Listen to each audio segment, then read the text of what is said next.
So here's the thing. We spend so much of our lives chasing big moments, waiting for life to feel perfect, that we tend to miss the small moments. And before we know it, months, even years have passed, and we wonder where all that time went. But maybe if we looked a little closer, we'd realise those tiny moments are what life's really made of.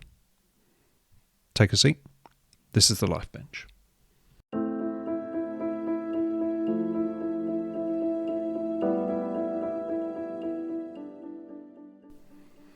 I've got to say another huge thank you to you all that have listened and are supporting the podcast. I will never not appreciate that support. And this opening section will probably always be a thank you to you guys for listening and sharing and supporting. I'm very grateful.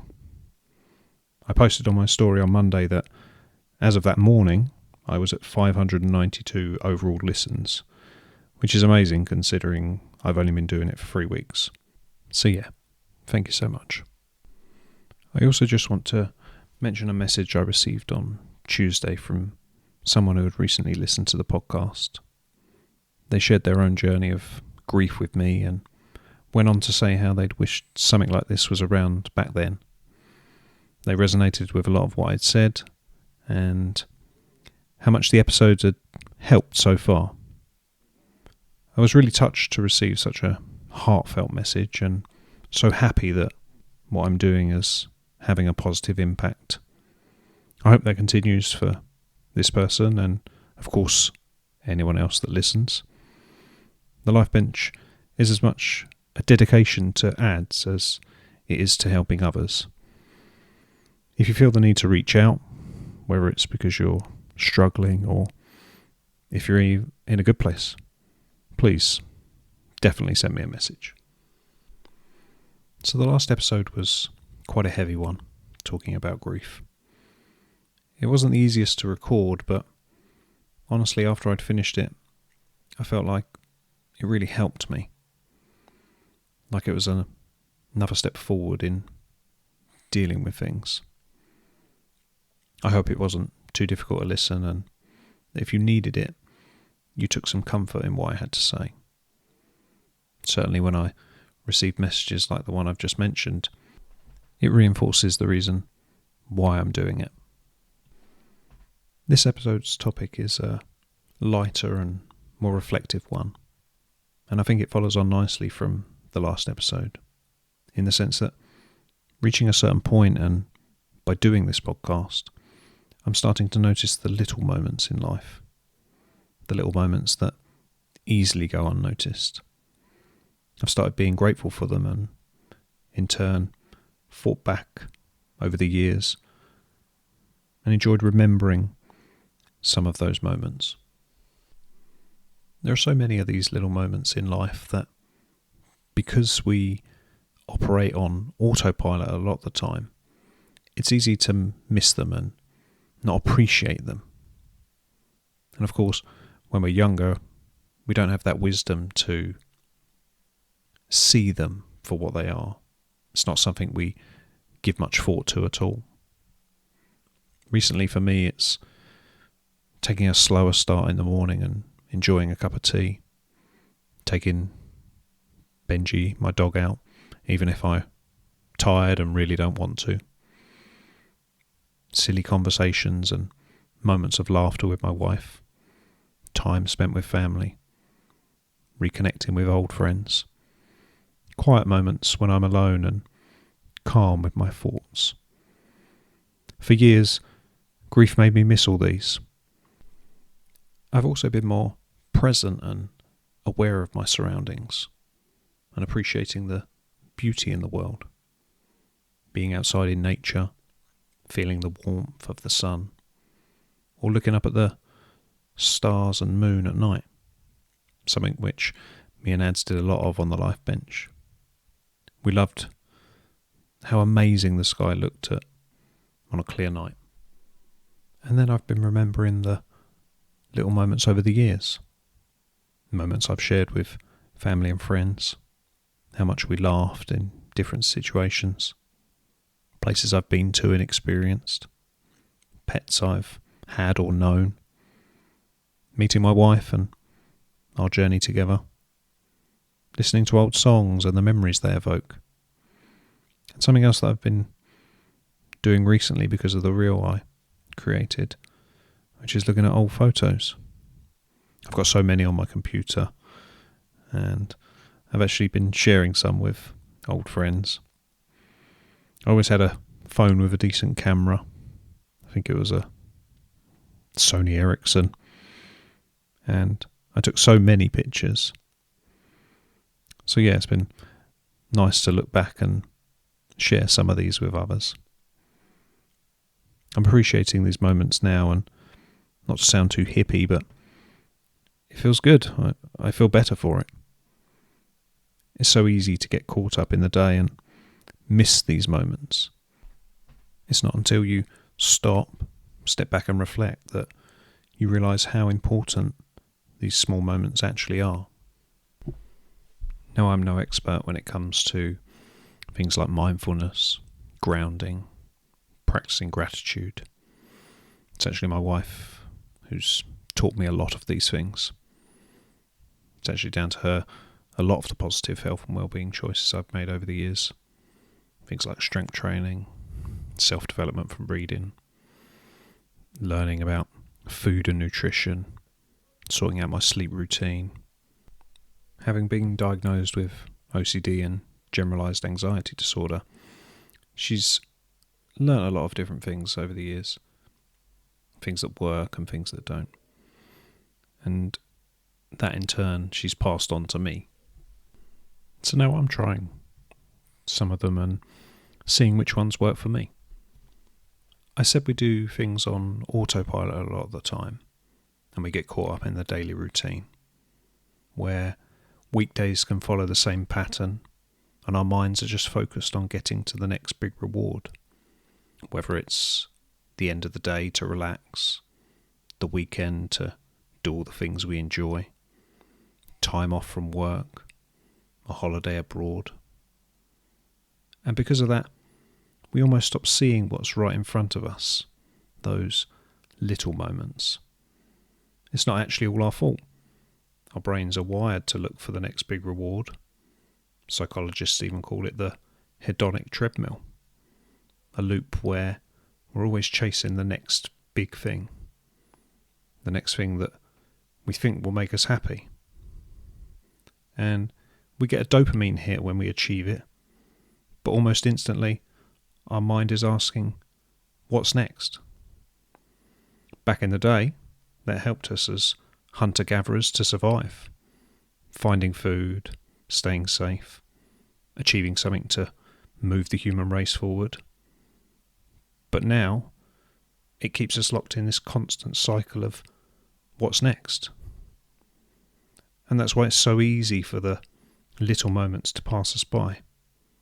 Our brains don't flag them as important, despite the fact that those little moments of joy are what make everyday life better.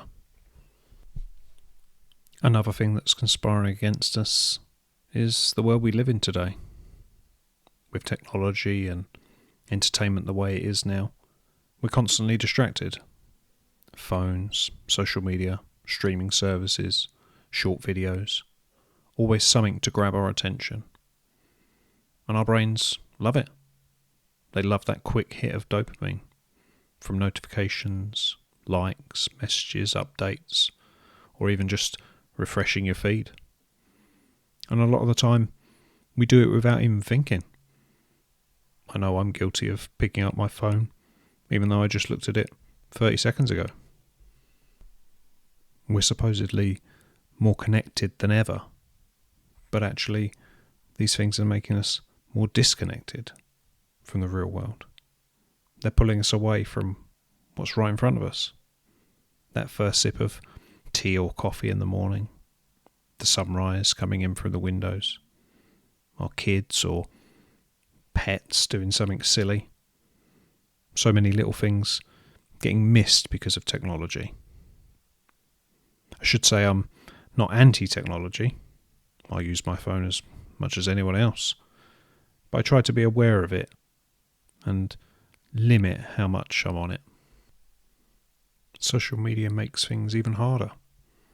Seeing everyone else's perfect lives, emphasis on perfect, the amazing holidays, big houses, new car.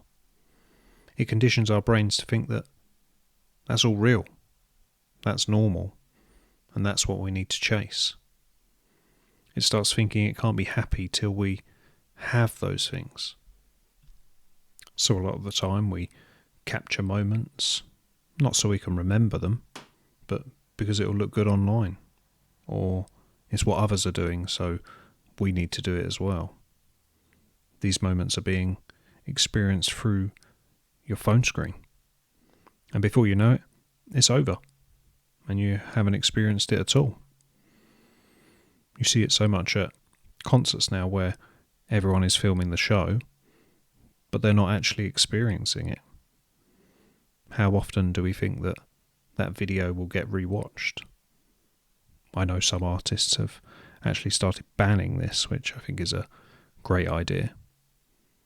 Because the reality is that the best moments in life happen in what others don't see. The moments that don't make it onto anyone else's feed. And that's why it's important to slow down and notice the little things. The moments that would slip straight past us. It takes effort and for you to be aware. Psychologists call it savouring, which is basically the practice of deliberately paying attention to moments and letting yourself really feel them. Studies have found that people who regularly practice savouring report higher levels of happiness and lower levels of stress. It's a simple thing, but it takes effort. Mindfulness research backs this up too.